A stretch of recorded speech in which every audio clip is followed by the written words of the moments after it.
ऐसी तुझे मैं चुड़ैल नहीं कहता। उफ। देख मुकरम, मैं ना तुझसे मुंहमारी के मूड में बिल्कुल नहीं हूँ। तू बता क्या साजिश कर रहा है मेरे खिलाफ? आज कोई साजिश नहीं, मैंने एक फैसला किया है, वो तुझे बताने आया था।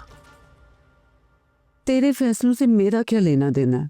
वो पगली, अगर लेना देना ना होता तो मैं यहाँ क्यों होता? अच्छा बता, क्या बात है? मैंने अपने हिस्से का घर तेरे नाम कर दिया और अब मैं अपने बच्चों को लेकर यहां से जा रहा हूं।